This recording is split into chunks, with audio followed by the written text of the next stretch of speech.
اور ایسے ہی دعا ایک عمل ہے، ہم دعا کرتے ہیں اور اس کا بدلہ اور اس کا اجر اور اس کا فائدہ مردے کو بھی حاصل ہوتا ہے۔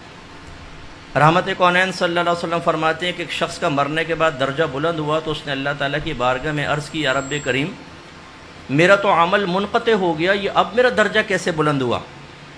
تو اللہ تعالیٰ نے ارشاد فرمایا کہ یہ تیری نیک اولاد نے ابھی تیرے لیے دعائے بخشش و مغفرت کی ہے، اس کا نتیجہ ہے۔ اس لیے ہم اہل سنت کا یہ عقیدہ ہے کہ اگر ہم کوئی عمل کرتے ہیں اور یہ ذہن میں رکھیں، چاہے وہ فرض ہو، واجب ہو، سنت ہو، نفل ہو، مستحب ہو، اس سب کا ثواب ایصال کیا جا سکتا ہے۔ فتاوی عالمگیری میں علامہ ابن عابدین شامی صاحب رحمۃ اللہ علیہ، اس فتاوی شامی کو رد المحتار بھی کہتے ہیں۔ یہ فقہ حنفی کی ایک مشہور کتاب در مختار کی شرح ہے۔ اس میں آپ نے خود یہ لکھا مسئلہ کہ فرض ہو، واجب ہو، سنت و نفل ہو، سب کا ثواب آپ بخش سکتے ہیں۔ اس کا مطلب ہے کہ یہ جو کہ ہم بعض لوگوں میں غلط فہمی ہوتی ہے کہ قرآن خوانی کراؤ اس کا ثواب بخشو، یا آیت کریمہ کرواؤ پھر کرو، تو اس کا بھی پہنچے گا اور آپ اہتمام کرنا چاہیں تو حرج نہیں۔ لیکن اگر آپ فرض نماز پڑھ رہے ہیں، پڑھنے کے بعد اس کا ثواب ایصال کر دیں۔ آپ کوئی نفلی کام کرتے ہیں، آپ کو صدقہ کرتے ہیں، سب کا ثواب۔ اچھا، یہ بھی میں نے دیکھا ہے، اگر میری بہنیں بھی سن رہی ہیں یا بعد میں سنیں گی، بہنوں میں خاص طور پہ میں نے ایک بخل کی سی کیفیت دیکھی ہے۔ ایک قرآن ختم کیا، بھائی کس کے لیے؟ نانی کے لیے، یہ صرف میری نانی کے لیے۔ دوسرا قرآن پڑھیں گی، یہ امی کے لیے۔ ارے بھائی آپ کیوں بخل کر رہے ہیں؟ جب اللہ کی رحمت بڑی ہے، وہ اجر دینے کے لیے تیار ہے، اور آپ اگر ایک کاروبار سے انویسٹمنٹ کر کے 1,00,000 روپے کما سکیں، اور دوسرا کہے کہ اگر میں تھوڑی سی ٹیکنیک بتاؤں، یہی 1,00,000 1 کروڑ میں بدل سکتا ہے، تو پھر ادھر کیوں نہ جائیں کہ بھئی 1 کروڑ کما لیں؟ تو ہم کہتے ہیں اس کے لیے، اس کے لیے۔ حالانکہ اعلیٰ حضرت نے ارشاد فرمایا کہ اگر کوئی ایک قرآن پڑھ کر فرض کر لیں 10 مردوں کو بخشے گا تو سب کو پورا قرآن کا ثواب ملے گا۔ ایسا نہیں کہ کچھ سپارے جا رہا ہوں، پورا قرآن کا ثواب ملے گا، اور بخشنے والے کو 10 قرآن کا ثواب ملے گا۔ اس لیے پھر فرماتے ہیں کہ بہتر ہے کہ یوں ایصال ثواب کریں کہ سب سے پہلے اپنے آقا کی بارگاہ میں پیش کریں کہ یا رب کریم، اس کا ثواب میں اپنے آقا کی بارگاہ میں پیش کرتا ہوں، قبول و منظور فرما، اور آپ کے وسیلہ جلیلہ سے حضرت آدم علیہ السلام سے لے کر آج تک جتنے مسلمان دنیا سے پردہ فرما چکے، جو دنیا میں موجود ہیں اور جو قیامت تک آئیں گے، سب کے نام اعمال میں منتقل کر دے۔ تو اس کا مطلب سب کو پہنچے گا اور آپ کو ان سب کی تعداد کے برابر ملے گا۔ تو بخل کیوں کریں صاحب؟ ہم یہ سوچتے ہیں کہ نہیں، اگر دادا کو بھی کر دیا، دادی کو کے ساتھ ساتھ دادی کہیں گی یہ تم نے کیا کیا؟ ساری زندگی دادا کو برداشت کرتی رہی، تم نے مرنے کے بعد بھی میرے ساتھ کر دی پارٹنرشپ۔ ارے بھائی کریں، کوئی فرق نہیں پڑتا۔ یہ بخل کی کیفیت سے ہمیں باہر نکلنا چاہیے۔ ہمیشہ وسعت رکھیں، اللہ تعالیٰ بڑا رحیم و کریم ہے۔ ہر ایک کی قبر میں نور اترتا ہے، جب آپ ایصال ثواب کرتے ہیں اجتماعی طور پر تو قبور میں نور اترتا ہے۔ حضرت مالک بن دینار رحمۃ اللہ علیہ فرماتے ہیں، میں سفر کر رہا تھا، قبرستان کے پاس سے گزرا تو مجھے ایک نور نظر آیا، تو میں نے کہا لا الہ الا اللہ، ایسا لگتا ہے کہ اللہ نے ان سب کی بخشش کی ہے، کیسا نور نازل ہو رہا ہے۔ تو مجھے ایک غیبی آواز آئی، وہ گویا کہ ایک مردہ کہہ رہا تھا، اس نے کہا کہ یہ نور ایک شخص کے ایصال ثواب کا ہے۔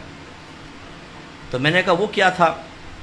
اس نے کہا اس شخص نے ایک دن وہ اپنے حجرے سے باہر آیا اور 2 رکعت نماز اس طرح پڑھی کہ الحمد شریف کے بعد ایک بار قل یا ایھا الکافرون اور ایک مرتبہ سورہ اخلاص، دونوں رکعتوں میں سے پڑھ کے اس کا ثواب ہمیں بخشا، یہ نور تم اس کا دیکھ رہے ہو۔ تو حضرت مالک بن دینار رحمۃ اللہ علیہ فرماتے ہیں کہ میں نے تہیہ کر لیا، میں بھی اسی طرح ایصال ثواب کروں گا۔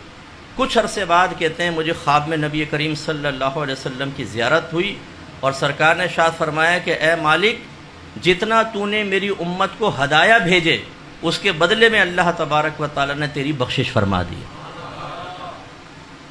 اور یہ اچھی طرح یاد رکھیں کہ جب آپ اپنے ذہن میں وسعت پیدا کر کے خصوصاً انبیاء علیہم السلام، صحابہ کرام، اولیاء عظام اور اہل بیت اطہار کو ایصال ثواب کرتے ہیں، ثواب ایصال کرتے ہیں، ان کے پاس پہنچتا ہے۔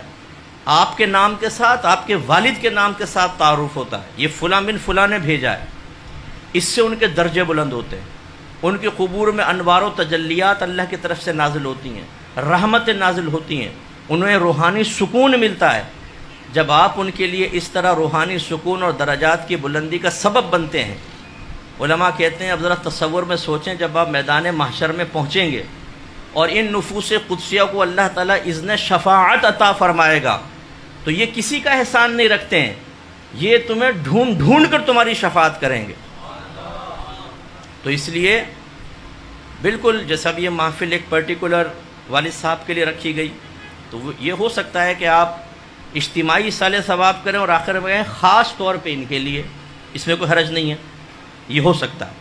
تو جیسے بھی یہ رکھی گئی ان کے لیے خاص ایصال ثواب، اور دعا میں سب کو بخش دیا جائے، سب کو ایصال کیا جائے، تو انشاءاللہ تعالی میدان محشر میں، اور پھر ہم اہل سنت کے لیے خاص طور پہ بڑی سعادت کی بات، ہم کوئی زندگی میں ایک بار نہیں کرتے ہیں، ہم تو بار بار کرتے ہیں۔ اللہ نے ہمیں ایسے مواقع دیے ہیں کہ ہم بار بار ایصال ثواب کرتے ہیں، کبھی شیخ عبد القادر جیلانی رضی اللہ تعالیٰ عنہ کے لیے، کبھی سرکار کی میلاد مناتے ہوئے، کبھی خواجہ صاحب کی چھٹی مناتے ہوئے، کبھی داتا صاحب کا عرس کرتے ہوئے، زبردست قسم کا ایصال۔ تو انشاءاللہ ہمارے اللہ تعالیٰ نے ہمیں توفیق دی، اور ہمارے وسیلے سے، اگرچہ وہ محتاج نہیں ہیں، وہ تو بالکل محتاج نہیں، لیکن ان کے درجے بلند ہوتے ہیں۔ تو اگر کوئی ہمیں تحفہ دے اور میں پیسے والا ہوں تو میں اس کو جواب میں دوں گا، اگر میں سخی ہوں تو جواب میں دوں گا، اور فرض کر لیں کسی نے مجھے 100 روپے دیے اور میں کروڑ پتی ہوں تو میں اپنی حیثیت کے مطابق دوں گا۔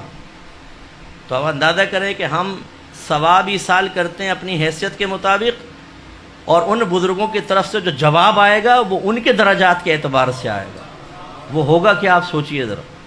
اس لیے یہ بہت اچھی محفل ہے، اس طرح کی محافل بھی سجائیں، اور ویسے بھی آپ ذہن بنائیں کہ جو کچھ آپ نیک عمل کرتے ہیں، رات کو سونے سے پہلے دعا کر لیں، اللہ تعالیٰ جو بھی میں نے نیک عمل کی اس کا ثواب بارگاہ رسالت میں اور آپ کے وسیلہ جلیلہ سے آدم علیہ السلام سے لے کر قیامت تک جتنے گئے، جتنے موجود ہیں، جتنے آئیں گے، سب کو پہنچا دے، سب کو پہنچے گا، اور آپ کے نام اعمال میں سب کی تعداد کے برابر۔